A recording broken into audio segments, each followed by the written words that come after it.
M ലോറൻസിന്റെ മൃതദേഹം Kalamassery medical college ഏറ്റെടുത്ത നടപടി ഹൈക്കോടതി ഡിവിഷൻ ബെഞ്ചും ശരിവെച്ചു. മൃതദേഹം മതാചാര പ്രകാരം സംസ്കരിക്കാൻ വിട്ടുകിട്ടണമെന്നാവശ്യപ്പെട്ടുള്ള പെൺമക്കളുടെ അപ്പീൽ ഡിവിഷൻ ബെഞ്ച് തള്ളി. ഹൈക്കോടതി ഉത്തരവിനെതിരെ സുപ്രീംകോടതിയെ സമീപിക്കുമെന്ന് മകൾ ആശ ലോറൻസ്.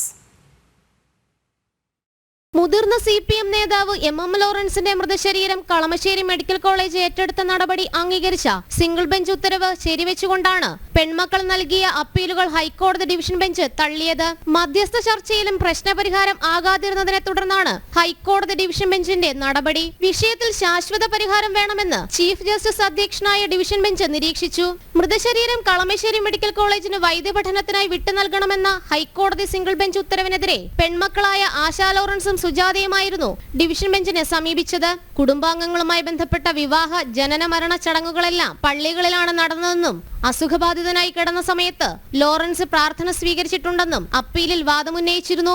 കൂടാതെ ഹർജി പരിഗണിച്ച chief justice Nitin Jamdar, justice S Manu എന്നിവരടങ്ങുന്ന ഡിവിഷൻ ബെഞ്ച് മുതിർന്ന അഭിഭാഷകനെ മധ്യസ്ഥനായി നിയമിച്ചെങ്കിലും ചർച്ച പരാജയപ്പെട്ടതായി അഭിഭാഷകൻ അറിയിക്കുകയായിരുന്നു. സെപ്റ്റംബർ 21-നാണ് എം ലോറൻസ് മരണപ്പെട്ടത്. മൃതശരീരം നിലവിൽ കളമശ്ശേരി മെഡിക്കൽ കോളേജിൽ എംബാം ചെയ്ത് സൂക്ഷിച്ചിരിക്കുകയാണ്.